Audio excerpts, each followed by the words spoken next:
Today we're answering the question, with a few challenges involved as well. If you buy a 20p computer from the boot fair, can you first of all make it work, second of all get online and buy things, third of all get some games on there, and then finally, can you use it to record and make your own videos? It's been a long few years, but it's finally time for the 300,000 subscriber special. And I've been back to the boot fair. So this is my new PC I picked up from the boot fair for just 20p. You can probably tell why I wanted it. There's a couple of giveaways. Number 1, Pentium 4. Number 2, the sticker that says not work. And number 3, 20p. No one wanted this computer. At first thought, I can kind of see why. See, I love these little weird Dell Optiplexes because I had the GX240, the full form factor one, growing up, and I played so many games on it and eventually blew up the power supply by putting in a Radeon X800. But for 20p, not work could mean a lot of things. So why don't we plug this thing in and see if it actually does anything at all. So step 1 would of course be putting the computer upright, and then we need a monitor. Oh, it's still wobbling. And then we need a VGA cable. I think step 1 is just see if it turns on, really. For 20p, there's nothing really to lose. Oh, it's immediately turned on and then turned off again. So the on button. Noises. Oh, it's turned on. What does not work mean? Invalid configurations, system battery voltage is low. Push F1 to continue. For 20p, this might be our cheapest computer yet, and you have to be a special kind of person that grew up with one of these to find any joy in them, because they are the stupidest form factor I've ever seen. So push F1 to continue. F1. No boot device available. Not happy. We're F2. Oh my god, I haven't seen this screen in years. We've got a Pentium 4. Pentium 4 at 2 GHz. Well, this is clearly the peak of modern computing. Pentium 4, it has a BIOS, it's got a floppy drive, and the only thing it's set to boot off is the CD drive. We can't open the boot sequence, which is a bit strange. Let's open it up and see what's going on. So not work is accurate, but these just open up like a clamshell design? They're actually... Oh, what is going on in here? This is a bit wild. I haven't looked at one of these and what is this? The Foxtecc. Oh, is that the power supply? What's going on here? Oh, this is a cradle? That is a PCI Razr. Old school PCI Razr. So you can have a low profile AGP card. I've not seen that standard in a while. God, these machines were weird. I swear these must have inspired the later Dell Alienwares. So, problem number 1. I'm assuming this is where our hard drive should be, and that's gone, which is probably why this has been labelled not work. So we know that we've got a Pentium 4 under here, looks to be a gigabyte of RAM, an AGP slot that we can populate, a PCI riser that is so strange, floppy DVD. Right, let's see if we can plug this in. I wonder if it's got more problems than just the hard drive, given that it says not work on it. Well, let's see if that does anything. Now I am wondering, do you still have the little trays under here? Like, do they still... Oh, you do! Well, we'll try and turn it on again. I don't think there's an operating system on that IDE drive. I'd like to have an OS on here before the end of the day, because I got some big things planned if we can make this work. Come on, do you want to configure this time? I don't think it's able to. I think we have to manually set the jumpers. There we go. So if we move this jumper over here... Okay, it's recognised the hard drive. Start Windows normally. It won't be able to because this is Windows XP and Windows XP doesn't work like that. But it's recognised the hard drive. I think we try Windows XP. It still works. DVD drive packed up. We have to take it out and take it apart. So it's not reading discs. Not work is looking more and more accurate as a problem here. PC turns on. Now we must make PC read disk. Now, one of the first issues I ran into that seemed actually quite major was of course this DVD drive, because not only could we not access it in the BIOS, for some reason it wouldn't actually read DVDs. Now I actually have a solid segment here all recorded with mostly muttered narration talking about repairing the drive and cleaning the lens and turning up the strength of the pot, which is the strength of the laser, just to get it to read discs. And all you need to know is that's exactly what I did. I took the drive apart, cleaned it up a little bit, and we were good to go. Or at least that's how everything seemed after it was back together. It sounds like it's reading this time, which is nice. I say we give it another slam and see what it does.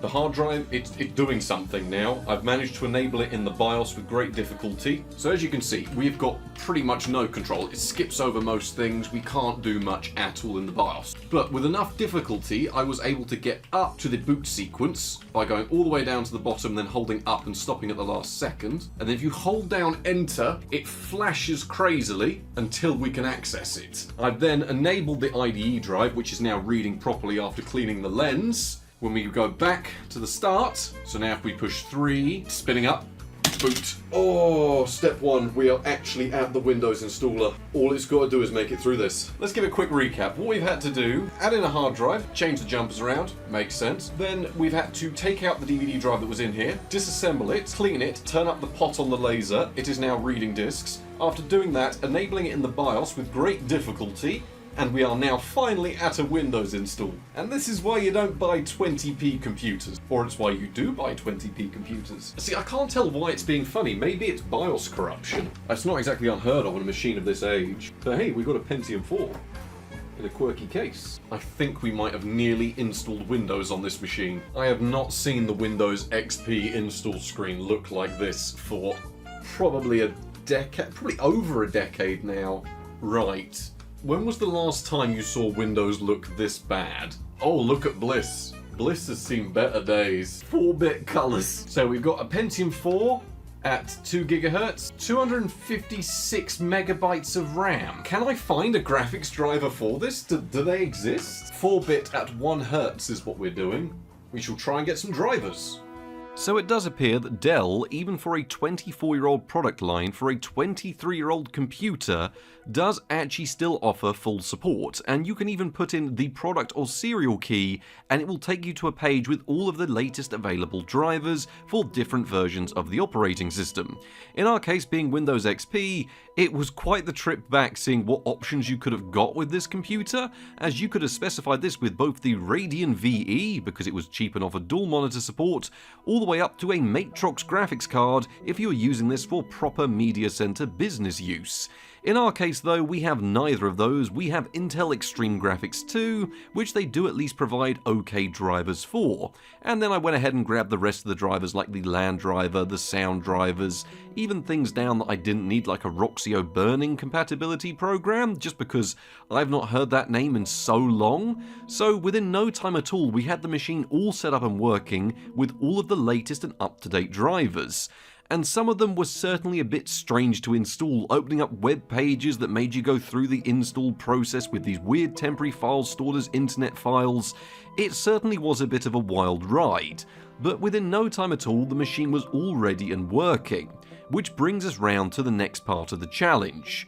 The challenge of getting this PC online, going to an online shop, and then actually ordering something from a 20p computer in 2025. So we're now on to day 2 of testing. I'm fairly sure this has got 2 sticks of RAM in it. I just want to double check what they are. So of course, challenge number 1 is going to be get online and order something from a shop. And we can do that, we can definitely do that, but with 256 megabytes of RAM, it can be bloody difficult with the modern web. It's also not recommended to go online with Windows XP.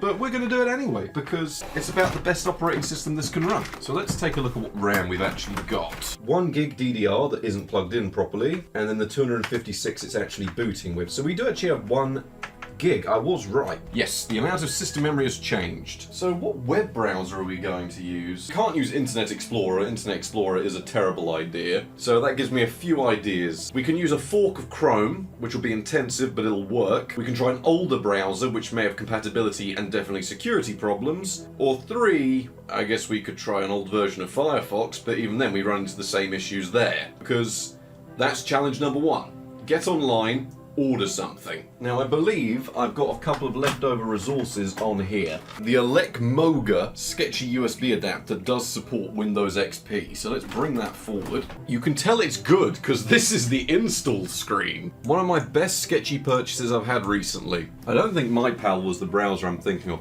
Let me have a little look. Okay, we are browsing the web. And it's not doing half bad either. I mean, the Pentium 4 is probably struggling here, but, well, already we're at the start of day 2, and we're already at eBay. Now, one thing I do need, an IDE to SATA converter. We've encountered a problem and need to close. Well, we can't, eBay's not working. What about Amazon? Now, I want a SATA to IDE converter. This is not a good idea, by the way. I do not recommend doing your shopping on a 25p computer, but we'll order something from CEX if we can. We've seen that eBay doesn't work. Amazon does appear to. Does CEX? If we can go on CEX and buy a graphics card, then, well, we've got something to look forward to. No, it's not happy about it. I wonder if AliExpress works. I'm trying to keep just one tab open at a time, and it seems to be the best way that this is going to work. To be fair, AliExpress seems to scale down for the hardware, which is quite impressive. Buy now. We're at the buy now window. We are so close to getting there. Something went wrong. Please try again. We'll try one more time. Oh, it's doing something this time. It's doing something. Well, checkout just took about 5 minutes, so all of my details have probably been stolen. But we have ordered it on the 20p computer. So that's my SATA to IDE converter for another build that I've got in mind, but I need one of those. And that's been ordered on the 20p computer. So step 1, get online and order something. You can do it. Please don't do it. Terrible idea. And yes, I really recommend that you do not take a 20p computer, find a copy of Windows XP that will eventually install on it, and then go online on a Windows XP computer and then actually purchase an order for something. But it is worth noting that you can actually still do this even if it is highly not recommended to do. Don't me wrong, I just bodged on the first browser I found that would work, and that was good enough for me. So the first couple of challenges were out of the way. We got it working, we got Windows installed on it, and we even went online and did a quick bit of shopping. But the next challenge is one that I've been looking forward to. Can you actually game on a 20p computer? Now, of course, the specifications on show here would pretty much indicate that's going to be a massive problem, because we do have a 2GHz Pentium 4, which is okay at best, but being a Northwood design is still one of the older versions out there. Admittedly, it does have some advantages, and we do have just over a gigabyte of RAM, so that's not a problem. But our biggest issue is that graphics card. See, Intel Extreme Graphics 2 is something that I am quite familiar with because, as I said, I had the full-fat version of one of these computers growing up for absolutely years, and I know that it took quite the amount of struggle to get games I wanted to run actually playable on it.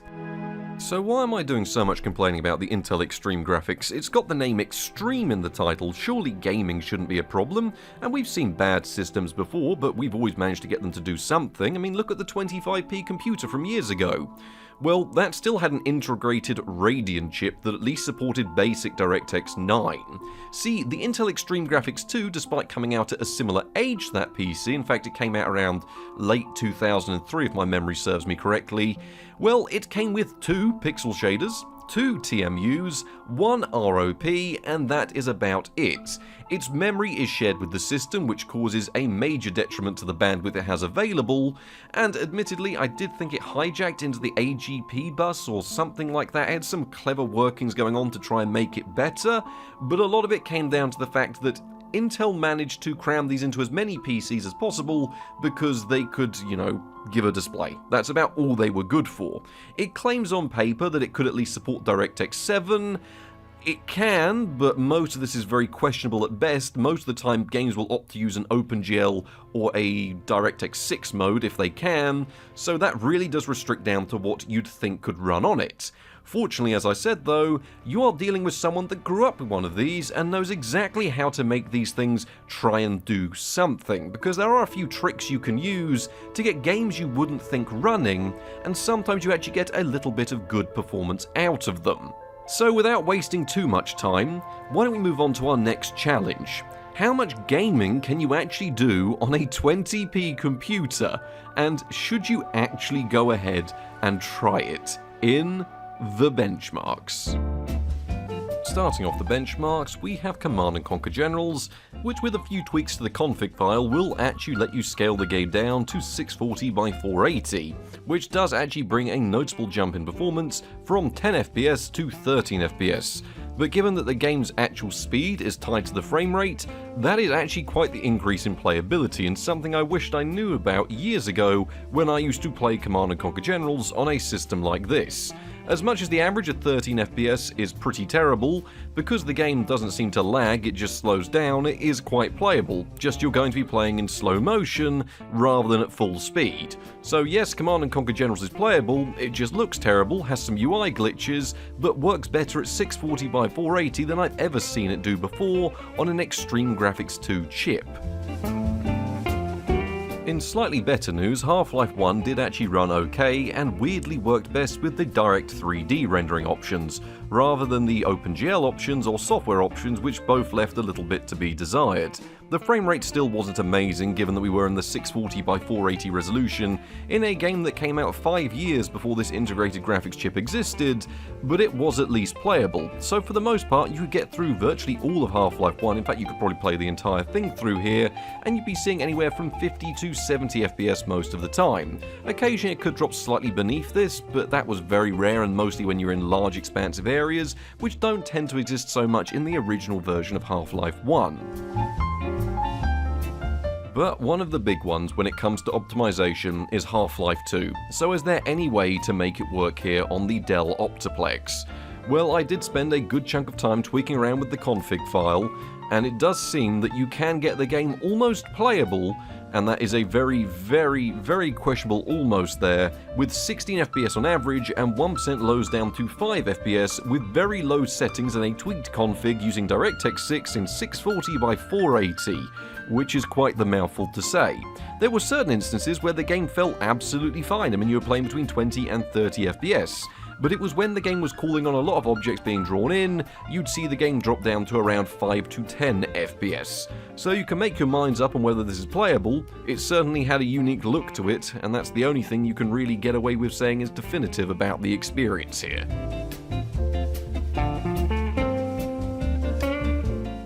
I did see if we could actually turn some settings up in older games with Unreal Gold, and utilising high settings with 32-bit colouring options. That's right, 32-bit rendering really does have a toll on this machine as it really halved our frame rate, but I decided, you know what, why don't we treat ourselves for once to some actual visual fidelity, and we saw 49 FPS on average with 1% lows down to 34 FPS in 640 by 480 again. Now during the flyover sequence in the intro you could see it drop slightly beneath 30 FPS, and during the little stress test I like to run on this level with the waterfall, you could also see it drop down to just about 29 FPS if something was going on at the same time. So for the most part you could get away with playing this with high settings, but it certainly is not impressive at all to see.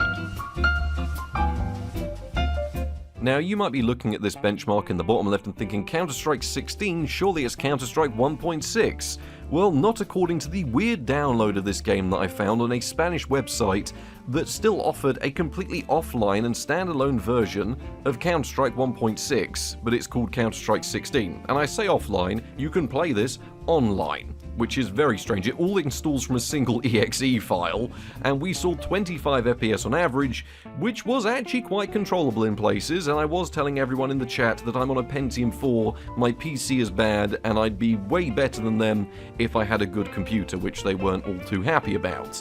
Either way, I'd say that if you're really in a pinch, well, it does seem you can still do somewhat popular, if you can call Counter-Strike 16 popular, versions of online gaming on a 20p computer.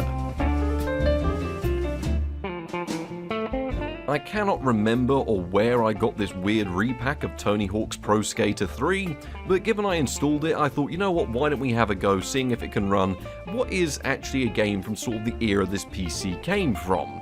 and it can with low settings in 640x480, which makes this one of the best modern experiences we've seen on the machine so far, and it could still even then drop beneath 30 FPS. Now, it was playable if you can wrap your head around the weird controls where you're using the numpad to control things and then the 0 key and the arrow keys, and it's not a good control scheme is all you need to know. But what does matter is you can get away with almost playable performance, in fact I'm going to call this playable performance, on the weird 20p Dell Optiplex.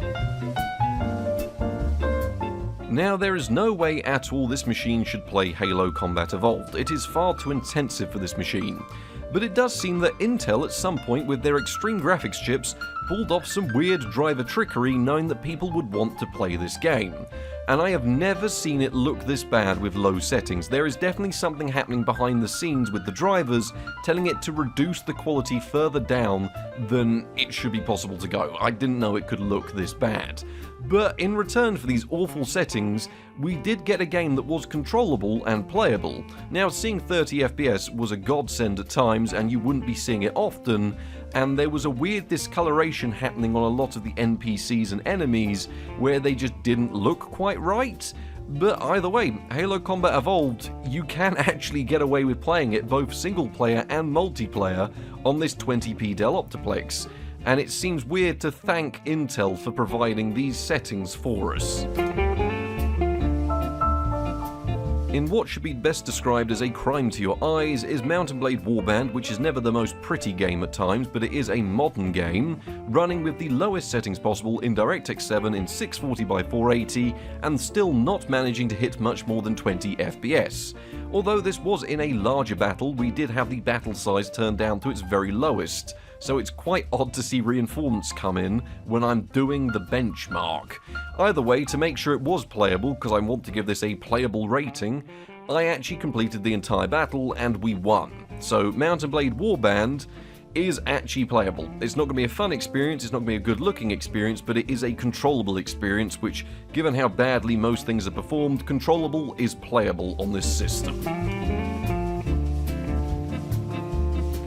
Now, this shouldn't launch. There is no way this should launch at all. I've tested plenty of retro graphics cards, and any time that you try and run Fable on something that's virtually older than a Radeon 8500 or anything that's below a GeForce 3 series, which is quite a few retro cards actually, it just gives you an error and doesn't start. So riddle me this.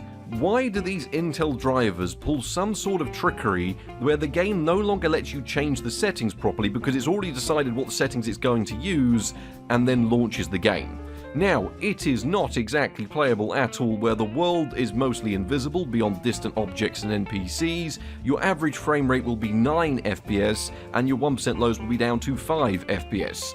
But I did actually complete all the way through this and the guild training and a bit further on this system, because I wasn't experimenting around with speedrunning techniques, but the frame rate is so low that spamming the roll means you don't have to time them anymore. So if anyone wants to get into speedrunning Fable, then you do have a certain advantage, just it's not a very useful one.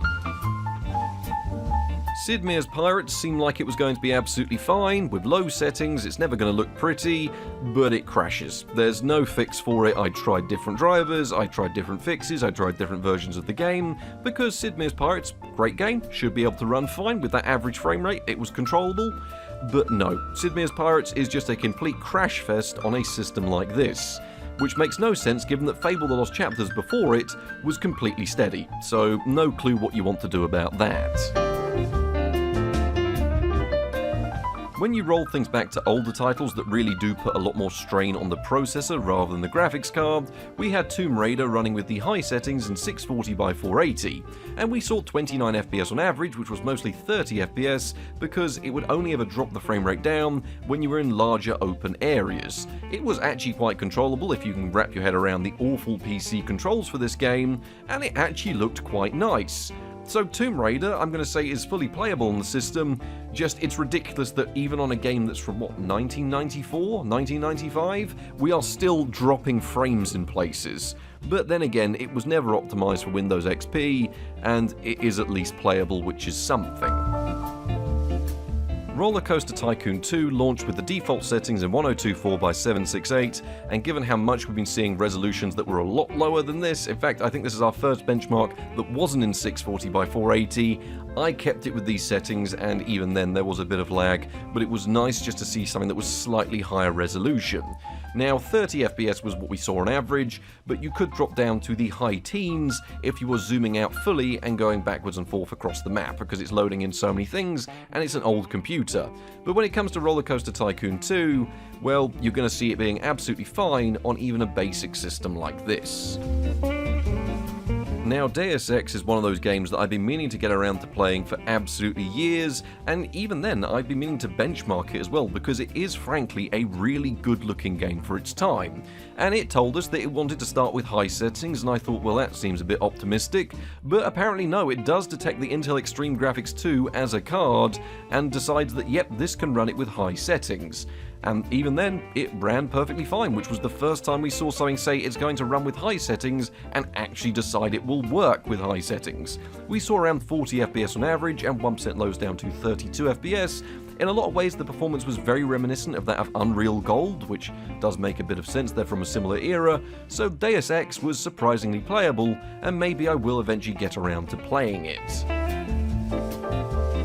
Originally at first SimCity 4 didn't want to start, which was a bit weird because I remember it running on my old Dell Optiplex back in the day. Of course I knew nothing about frame rates, I just knew that it started and ran, which is clearly where we weren't getting to today. But after changing around a few settings, the games decided to launch fine with medium settings in 800x600. Dropping it to lower resolutions or lower settings here on the 20p Dell Optiplex made no difference to things whatsoever. It wouldn't change the frame rate, it would still run about the same. But it was very playable. These types of games are playable at lower frame rates. In fact, I have around 15-20 minutes of gameplay where I got a bit caught up enjoying SimCity 4 on the system, so I'm giving this one full marks for playability. You can play SimCity 4 on the machine fine. But finally, can it run Morrowind? Originally it was going to be can it run Far Cry, but unfortunately that had some major issues and some actual fatal errors occurred when trying to launch it, so we're running Morrowind here, and we were able to run it with the lowest settings in 640x480 with 32 FPS on average, which was anywhere between 30 to 40 FPS when you were in smaller buildings or locations, or just out exploring the wilderness. When you were actually in towns and cities, you'd be more closely aligned with the 1% lows of 23 FPS, but really, you were seeing a pretty decent experience. What was impressive though, is even though the game was at its lowest rendering resolution, well, a rendering distance that is, it looked like the Intel Extreme Graphics had optimizations to make it appear even lower than that. Watching things draw in was certainly an experience and kept me majorly distracted from what was actually meant to be happening. So yes, Morrowind is playable, but there's definitely some driver-side trickery going on here on the 20p Optiplex. So I'm going to say that gaming challenge is completed. I'm going to say we were able to do some gaming on the system. And were there any standouts or highlights?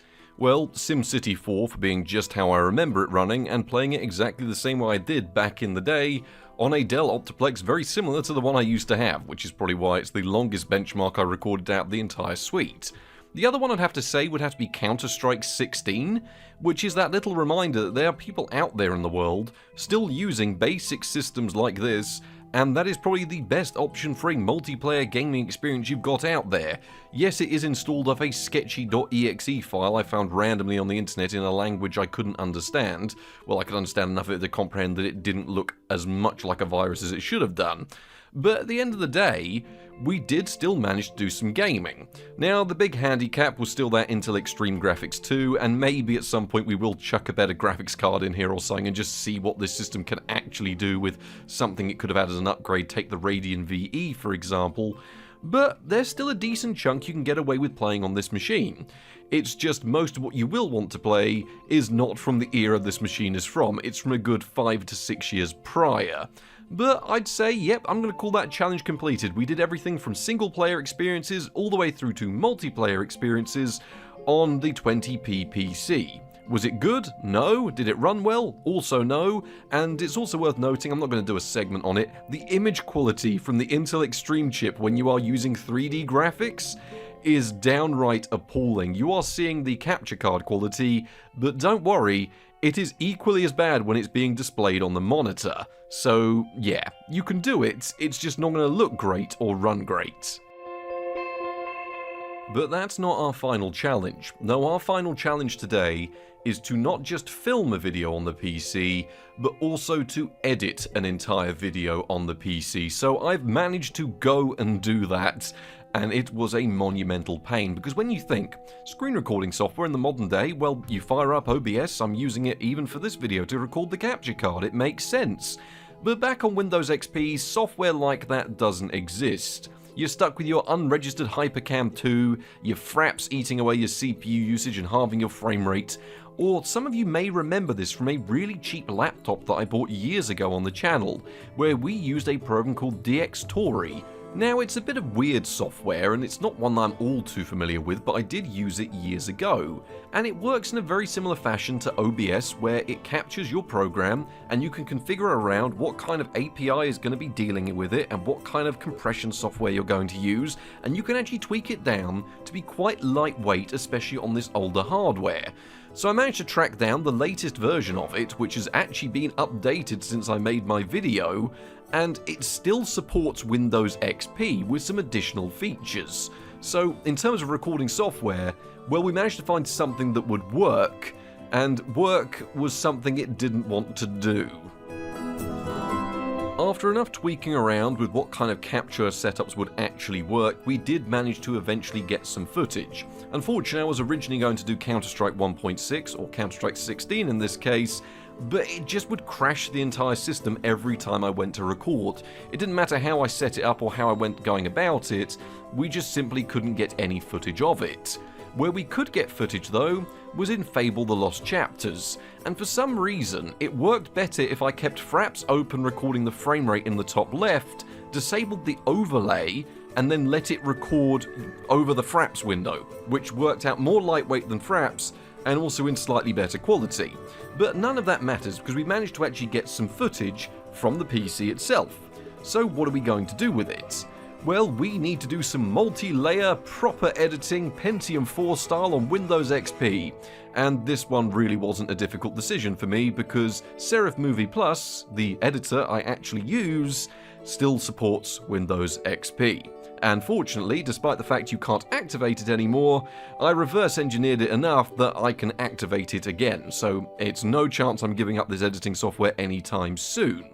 But it meant that we actually had to get started editing, which was certainly an experience as I went further and further in depth editing this, and I was just cracking up at what I was creating. It was awful, but in the best way. So I would like to present to you a video not just filmed and recorded on a Pentium 4 20p PC, but also entirely authentic to the experience I had. So enjoy probably the best and worst tutorial of 2006.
So there we have it, the 20p Dell Optiplex computer from the Boot Fair. And I have to say, it's a good thing that it showed up at just the time it did, because the boot fairs are winding down for the year as the weather's beginning to turn over here in the UK. So it just coincided at the perfect moment, because what better PC to look at for a 300,000 subscriber special than an awful Dell Optiplex that was listed as not working at the boot fair that also got sold for 20 pence. It really is the epitome of what this channel's about at the end of the day, taking what is essentially junk garbage, and especially in the case of today's video, proving that you can still get away with using it. That's why I want to set those challenges. Now, as I've said, no one is going to recommend you buy a 20 pence computer, manage to install an OS on it, go online, buy things, then do some gaming on it, and later you decide, you know what, I'm going to get into YouTube and make a tutorial that only would have been good. In fact, you know, that tutorial wouldn't have been good in 2006, but you could technically make it. Maybe at some point we'll give this machine some upgrades and a proper clean out and a bit of love, because, I mean, I've had a bit of a nostalgia trip making this video because, as I said, I had a very similar system nearly 20 years ago, and it was one of the best PCs I had at the time. In fact, it was my only PC after my old Viglin unit died, and that was probably better on paper. But either way, I hope you all enjoyed this video. Thank you very much for subscribing and watching Budget Builds. It's been 8 years now we've been doing this, and I know it's only been the last year that I've really returned to making it, but I've had a lot of fun, so thank you all very much for watching, and good night.